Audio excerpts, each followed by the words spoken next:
5 चीजें जो हम प्रकृति से सीख सकते हैं। आप सबको प्रकृति और मनुष्य का क्या रिलेशन है ये तो पता ही होगा, पर मैं आज आपको इस वीडियो में आपसे मनुष्य और प्रकृति के एक अलग ही रिलेशनशिप के बारे में बात करूंगा। और वो रिलेशनशिप है टीचर और स्टूडेंट का। जी हाँ, प्रकृति ही हमारी सबसे बड़ी टीचर है। ये हमें हर पल कुछ ना कुछ सिखाती रहती है, पर जरूरत है थोड़ा ध्यान देने की। आज तक मनुष्य ने जो कुछ भी हासिल किया है वो प्रकृति से सीख लेकर ही किया है। न्यूटन को ग्रेविटी का पाठ प्रकृति ने ही सिखाया है। कई आविष्कार भी प्रकृति से प्रेरित होकर ही हुए हैं। इन सब के अलावा प्रकृति हमें ऐसे गुण भी सिखाती है जिससे हम सब अपने जीवन में सकारात्मक परिवर्तन ला सकते हैं और इसे बेहतर बना सकते हैं। वैसे इसकी लिस्ट तो बहुत लंबी हो सकती है, पर मैं आपको इस वीडियो में ऐसे ही मूल्यवान 5 चीजों के बारे में बताऊंगा जो हम प्रकृति से सीख सकते हैं। पहला, पतझड़ का मतलब पेड़ का अंत नहीं होता।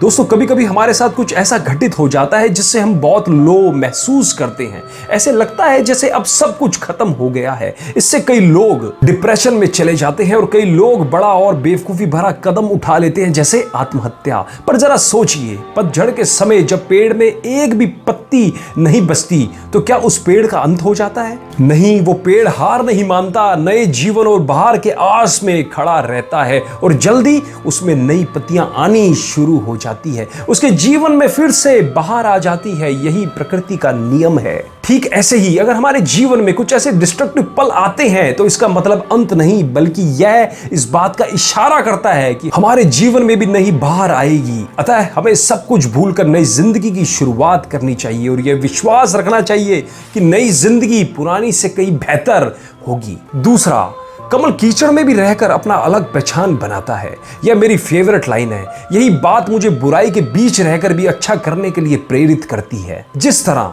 कमल कीचड़ में रहकर भी अपने अंदर कीचड़ वाले गुण विकसित नहीं होने देता है, उसी तरह चाहे हमारे आसपास कितनी भी बुराइयां हो पर उसे अपने अंदर पनपने नहीं देना चाहिए। हमें अपनी अलग पहचान बनानी चाहिए। तीसरा, नदी का बहाव ऊंचाई से नीचे की ओर होता है। जिस तरह से नदी में पानी का बहाव ऊंचे लेवल से नीचे लेवल की ओर होता है, उसी तरह हमारी जिंदगी में भी प्रेम भाव का प्रभाव बड़े से छोटे की ओर होता है। इसलिए हमें कभी भी अपने को दूसरों के सामने ज्ञानवान या बड़ा बताने की जरूरत नहीं है और इससे कोई फायदा भी तो नहीं है। उल्टा प्रेम भाव हम तक बहकर नहीं आएगा। चौथा, ऊंचे पर्वतों में आवाज का परिवर्तन।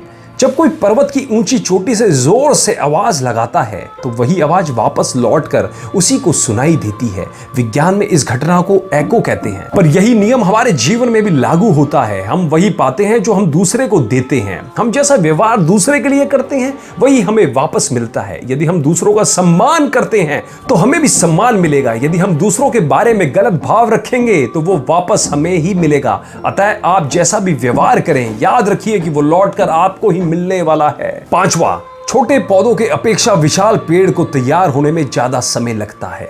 जिस तरह विशाल पेड़ को तैयार होने में ज्यादा समय लगता है, उसी तरह हमारे महान लक्ष्य को भी पूरा होने में समय लगता है। लेकिन कुछ लोग धैर्य नहीं रख पाते और अपना काम बीच में ही छोड़ देते हैं। ऐसा करने वाले को बाद में पछतावा ही मिलता है। तो बड़े लक्ष्य में सफलता के लिए कड़ी मेहनत के अलावा धैर्य की भी आवश्यकता होती है। तो दोस्तों, आइए हम भी प्रकृति माँ से मिली इन सीखों को अपनी लाइफ में फॉलो करें और एक बेहतर दुनिया का निर्माण करें। दोस्तों, यदि आप ये video Praveen Jain Kochar YouTube channel पर देख रहे हैं तो चैनल को सब्सक्राइब कर बेल आइकन जरूर दबाएं और फेसबुक पे देखने वाले मित्र पेज को लाइक कर सी फर्स्ट जरूर करें।